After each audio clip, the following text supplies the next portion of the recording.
আসসালামু আলাইকুম রহমতুল্লাহ। কেমন আছেন সবাই? আশা করি আল্লাহ সুবহানাহু ওয়া তাআলার অশেষ রহমতে ভালো আছেন।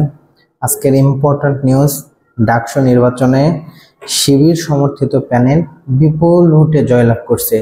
ডাকসু নির্বাচনে শিবির সমর্থিত প্যানেল বিপুল ভোটে জয়লাভ করছে। এখানে একটা কথা বলে রাখি, সেটা হচ্ছে জামাতের একটা দেখছিলাম। প্রথম থেকে তারা বলতেছিল যে হচ্ছে পিআর পদ্ধতিতে নির্বাচন চাই, পিআর পদ্ধতিতে নির্বাচন চাই। অন্যান্য রাজনৈতিক দল, জামাতের সাথে অন্যান্য রাজনৈতিক দলও এই কথাগুলো বলতেছিল বারবার, কিন্তু বিএনপি এটাতে কোনো কান দেয়নি। আমি চিন্তা করতেছি, এই যে ডাকসুতে যদি পিআর নির্বাচন হইতো, তাহলে মানে ডাকসু নির্বাচনটা যদি পিআর পদ্ধতিতে নির্বাচনটা হইতো, তাহলে অ্যাটলিস্ট বাম রাম যারা আছে এবং বিএনপির এই যে আবিদুর, এরা তাও কিছুটা হয়তো পাইতো আর কি, মানে পার্সেন্টেজের ভিত্তিতে কিছুটা আসন পাইতো বা এরকম টাইপের আর কি বলা যেতে পারে। কিন্তু এখন যা দেখতেছি, এখন বিপুল ভোটে জামাত হচ্ছে সমর্থিত বা শিবির সমর্থিত প্যানেল বিজয় হয়েছে।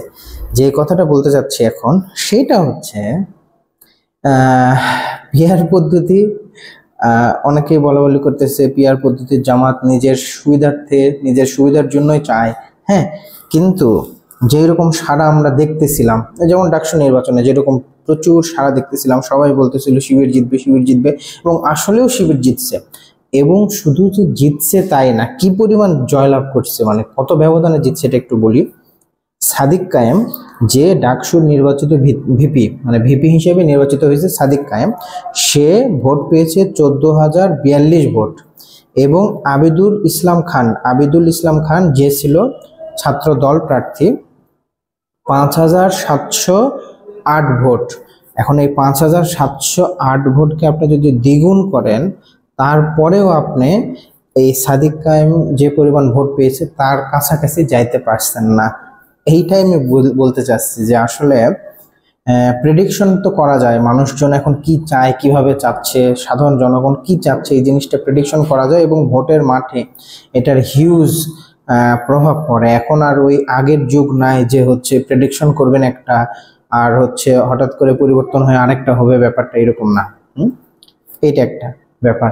আরেকটা কথা বলি, সেটা হচ্ছে জগন্নাথ হলে মোটামুটি আবিদুর পেয়েছে প্রায় 1100 না 1200 ভোট, এরকম ভোট পেয়েছে, যেখানে সাদিক কায়েম পেয়েছে মাত্র 10টা ভোট। এখানে আমি একটা কথা বলি, এই যে 5ই আগস্টের যে হইল, শেখ হাসিনা পালাইলো, এরপরে যে এই যে ইসলামী দলগুলো, জামাত বলেন, ইসলামী আন্দোলন বলেন, খেলাফত মজলিস বলেন, তারা যে এই হিন্দুদের হচ্ছে যেন মন্দিরের উপরে হামলা না হয়, সারা রাত জেগে জেগে পাহারা দিচ্ছেন, করতেছেন, অনেক অনেক কিছু করতেছেন। হ্যাঁ, আমি কোনো হিন্দুর বিপক্ষে বলতেছি না, আমি সংখ্যালঘু শব্দটা ব্যবহার করতে চাই না, হচ্ছে বিপক্ষে বলতেছি না, কিন্তু আমি এই কথাটা, আমার কাছে এখন মনে হচ্ছে যে আপনি যদি আপনার কলিজা খুলে দেন, আপনি নিজের ভালোবাসা দিয়ে, নিজের আবেগ দিয়ে, নিজের সবটুকু, মানে নিজের কলিজা খুলে, নিজের হার্ট যদি খুলেও তাদেরকে দিয়ে দেন, তারপরেও দেখবেন আপনি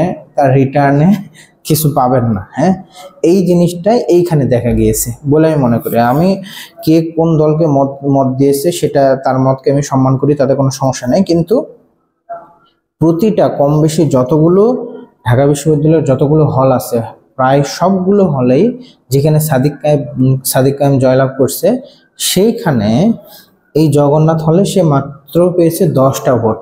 মানে এটা কল্পনা করা যায়, মাত্র 10টা ভোট পেয়েছে। তাহলে কেন মাত্র 10টা ভোট পাইলো? তার দুটার মধ্যে একটা কারণ হতে পারে। এক হইতে পারে সেখানে বেশিরভাগ ভোট ছিল ছাত্রলীগের ভোট ছিল, এবং সেই ভোটগুলো চলে গেছে ছাত্র দলের কাছে, কিন্তু তারা কখনোই শিবিরকে চায় না।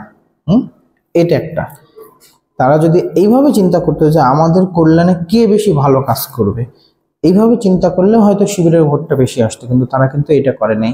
ম্যানিপুলেটেড অনেকটা চিন্তা ভাবনা আছে তাদের মধ্যে বলে আমি মনে করতেছি। হ্যাঁ, যেখানে যদি এরকম হয়তো আর 10 জন সাধারণ শিক্ষার্থীদের মধ্যে হিন্দু শিক্ষার্থীরা ওইভাবে চিন্তা করতেছে, তাহলে অবশ্যই দেখা যেত তারাও হচ্ছে সাদিক কায়েম ভোট অনেক তুলনামূলক বেশি পাইতো, কিন্তু সেটা এই কারণেই পায় নাই বলে আমি মনে করতেছি।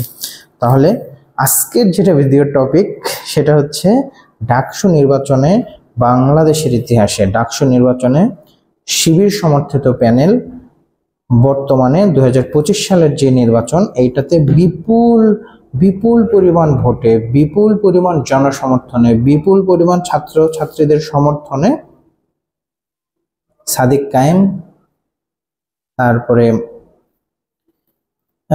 এস.এম. ফরহাদ, এরা বিপুল পরিমাণ ভোটে জয়লাভ করছে।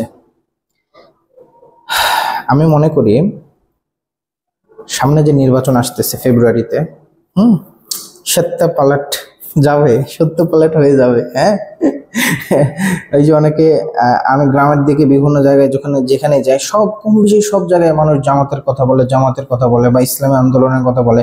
মানে মূল কথা, মানুষজন ইসলামকে ক্ষমতায় চায়, ইসলামকে দেখতে চায়। হ্যাঁ, এই জিনিসগুলো আমি প্রচুর এখন শুনতে পাই। হ্যাঁ, এবং এগুলো কিন্তু হাইপ না। এই যে ডাকসু নির্বাচন কিন্তু তার প্রমাণ যে এগুলো কিন্তু কোনো হাইপ না, বরং মানুষজন আসলেই ভিতর থেকে এই জিনিসটা চাইতেছে। হ্যাঁ, ইসলামকে তারা ক্ষমতায় দেখতে চাইতেছে, এবং তার ফলশ্রুতিতে তার একটা প্রাথমিক ফলাফল এইটা। এখন এই যে প্রাথমিক ফলাফলে, এখন এই যে নির্বাচনটা হইল, এই নির্বাচনের এই জিনিসটা দেখার পরে, এই রেজাল্টটা দেখার পরে বাংলাদেশের যে সকল রাজনীতিবিদ আছেন, গণতন্ত্রপন্থী, জাতীয়তাবাদপন্থী অথবা বামপন্থী, হিন্দুস্তানপন্থী যেসব রাজনীতিবিদরা আছেন, আপনাদের ডিসিশন নেওয়ার সময় এখনই আসছে যে কিভাবে আগাইলে, কি করলে দেশের মানুষের মঙ্গল হবে। আপনারা কি সেইভাবে আগাবেন, নাকি শুধুমাত্র ক্ষমতায় কিভাবে যাওয়া যায়, কোন কোন কৌশলে, ছলাবলা কৌশল করলে হচ্ছে ক্ষমতায় যাওয়া যায়, এই দিকে চিন্তা করবেন। ডিসিশন আপনাদের উপর। ভালো থাকবেন সবাই। আসসালামু আলাইকুম রহমতুল্লাহ।